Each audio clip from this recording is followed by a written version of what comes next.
Greetings one and all, and welcome to another Dark Rider movie analysis. I am the Nightmare Rider, Major Mind, reminding you as always that even a cheeseburger can be deconstructed to its original source. Book of Life is an animated film directed by George Gutierrez and produced by Guillermo del Toro, a film that has been developing since 2007 due to several creative differences between the studios. It is themed around a Mexican celebration of Day of the Dead, a time where people come to celebrate the memories of lost loved ones. While many other films may take classical fairy tales and other cultures and represent them through purely white characters, Book of Life has a unique style that is entirely designed as a fantastical representation of Mexican culture through a primarily Latino cast. Many people, including myself, are very excited to see a more honest representation of foreign cultures in modern cinema, and so on that front at least, the film does not disappoint. The story is presented as a museum tour guide reading to kids from the Book of Life, with the puppets in the museum representing each character in the story. This is a fantastic way of presenting foreign culture, as we can relate to the characters through the kind of love story that would be familiar with in Western fairy tales and classical mythology. The two godlike figures, La Muerte, ruler of the land of the remembers, and Xibalba, ruler of the land of the forgotten, set a wager as to which one of two boys, Manolo or Joaquin, will end up marrying a girl named Maria. This is something we could easily recognise, since it wouldn't be a stretch to picture mythological figures like Hera and Hades engaging in similar games in mortal lives. How they choose which boy to favour reflects children's core personalities. Like La Muerte, Manolo is kind, thoughtful and compassionate, while Xibalba chooses Joaquin, who is more selfish and self-absorbed. It should be noted that while for most of the film, Joaquin is a secondary antagonist, he never goes full-blown evil.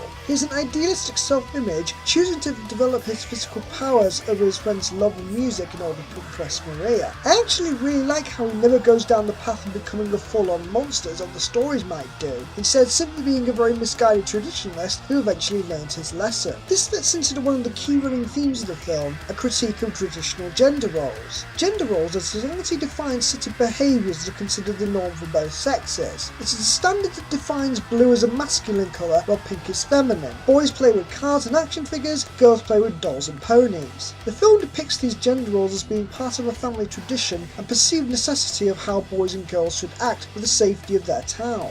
Joaquin becomes a proud warrior, using the medallion that Xibalba gave him to become invulnerable. The means of gaining his strength are quite dishonest, and so when his dishonesty is finally revealed, he has little means of protecting the town as expected of him. Similarly, Manolo relates to Maria and how she hates bullfighting. While he has skills in bullfighting that are strong, he refuses to kill the bull, going against the violent tradition. He is shamed by his family for this action, almost being disowned in the process. Without giving away too many spoilers, the fact that Manolo uses the skills that defy his gender roles to become the film's central protagonist shows just what people can achieve when their life goals aren't defined by narrow gender stereotypes. The film doesn't rely heavily on humour, but isn't completely lacking in comic relief either.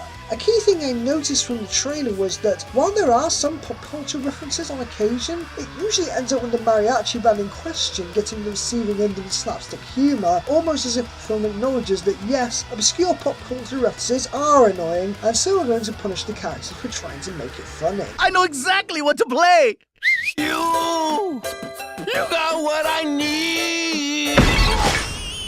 Wow, that totally captivated her. The film, however, isn't without its flaws. The biggest one that must be mentioned is Maria. Now, as a basic character, she isn't bad per se. However, she does seem to be representative of writers who want strong female characters without actually knowing what it means. We see how she isn't typically girly and can get involved in the action. However, most of this is more spoken about than actually shown. We are told that she likes books, but we never actually see her talking about specific books or using her knowledge of books to achieve anything. Plus, even when she is involved in a fight scene, she quickly becomes a damsel in distress, waiting for Manolo to save her. So while she may have strong emotional presence, deciding for herself who she may marry, it feels like the writers only went halfway with the amount of agency she has. She does not make any significant advances in the plot, and ends up still being treated like a prize to be won by the men. At several points does she rebut Manolo for being too preoccupied in what he wants, rather than asking what she wants. Yet Yet this just comes off as her playing hard to get, since Manolo never really does change his ways according to what Maria wishes. Romantic relationships are all about the balance and compromise, and unfortunately, this film fails at both that and the Bechdel test. Another small issue is the pacing. We spend so much time focused on developing the romantic plot and how the ideologies of Manolo and Joaquin that we're almost an hour into the film by the time Manolo reaches the land of the remembered.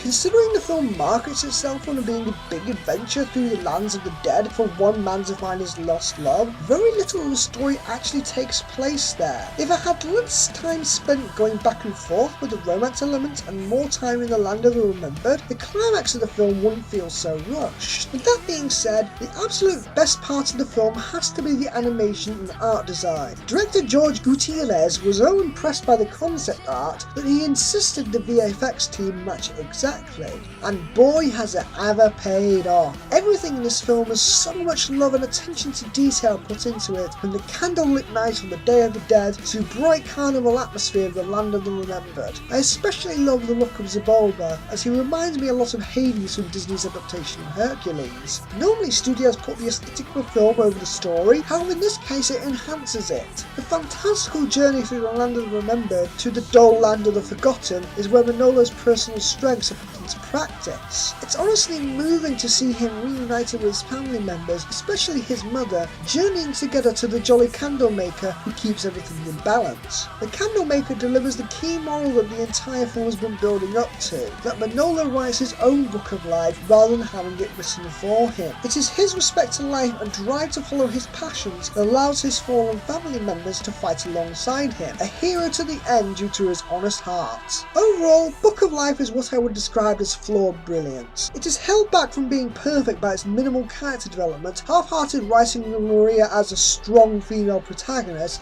on top of some iffy pacing. But this is easily made up for with the heartwarming dedication to bringing Mexican culture to life, learning from the memories of loved ones past in order to develop the progressive morals. This is a treat for all ages that I hope will become as fondly remembered as a classic for years to come. I give Book of Life a final grade of an A-, but also a glowing recommendation. This is a cultural stepping stone that I think everyone should see, if only to show Hollywood studios that people of colour can make a profit at the box office, seeing more diversity in cinema for people of all cultural backgrounds to enjoy. Until the next time, this is a Nightmare Rider, Major Mind, signing out.